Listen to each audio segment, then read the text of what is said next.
Hello friends, welcome to Rathi's kitchen. இன்னைக்கு நம்ம சேனலில் சிக்கன் சாண்ட்விச் எப்படி செய்கிறதான் பார்க்க போகிறோம். ஃப்ரெண்ட்ஸ், இந்த ரெசிபியை ரொம்ப சுலபமாக செஞ்சிடலாம்.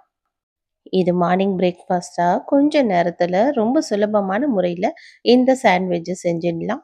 இந்த ரெசிபி எப்படி செய்யலான்னு வீடியோக்குள்ளே போய் பார்க்குறதுக்கு முன்னாடி நம்ம சேனலை இப்போ தான் முதன்முறையாக பார்க்குறீங்கன்னா சப்ஸ்கிரைப் பண்ணிவிட்டு கூட பெல் ஐக்கனை கிளிக் பண்ணிவிட்டு பாருங்கள் ஃப்ரெண்ட்ஸ். இப்போ வாங்க வீடியோக்குள்ளே போகலாம்.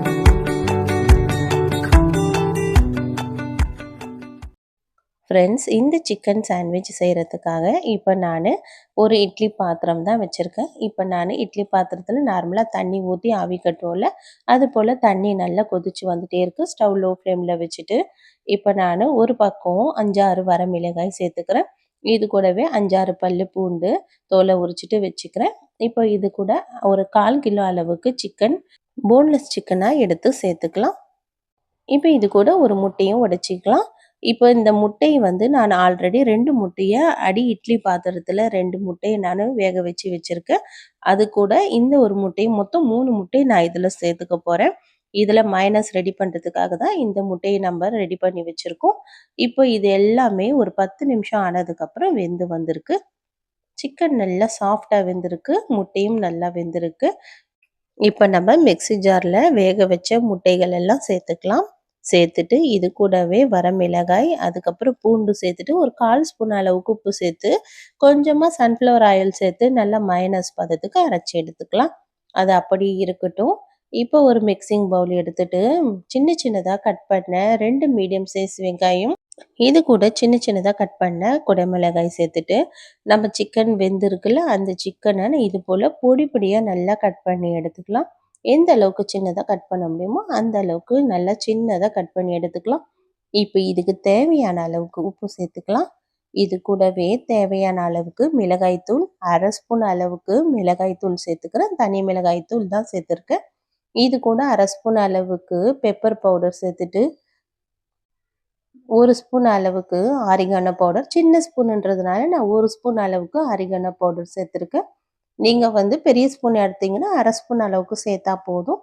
இதெல்லாம் நல்லா சேர்த்துட்டு இது போல் நல்லா ஒரு முறை கலந்து விட்டுக்கலாம். கலந்து விட்டதுக்கு அப்புறமா இப்போ நம்ம அரைச்சி வச்சுருந்தோம்ல இந்த மயனஸ், அந்த மயனஸ் எடுத்து இதில் சேர்த்துக்கலாம். சேர்த்துட்டு இப்போ இதை நல்லா கலந்து விட்டுக்கலாம். நம்ம சேர்த்துருக்க எல்லா பொருளோடவும் நல்லா மிக்ஸ் ஆகி வர அளவுக்கு இந்த மயனஸை நல்லா கலந்து விட்டுக்கலாம். இப்போ நல்லா மயனஸை கலந்து விட்டதுக்கு அப்புறமா இப்போ நம்ம பிரெட் எடுத்துக்கலாம்.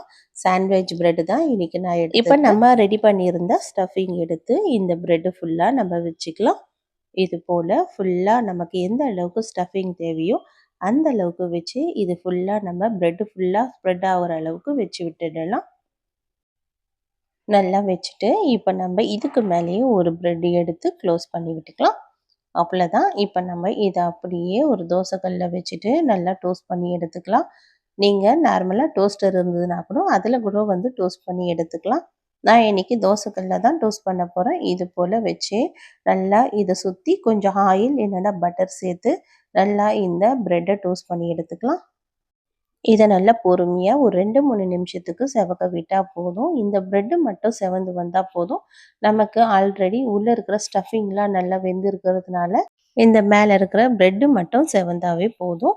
இதை நல்லா 2 பக்கமும் நல்லா பொன்னிறமாக செவந்து வர அளவுக்கு நல்லா டோஸ்ட் பண்ணி எடுத்துக்கலாம். நல்லா செவந்ததுக்கு அப்புறமா இதை எடுத்துட்டு அப்படியே சர்வ் பண்ணலாம்.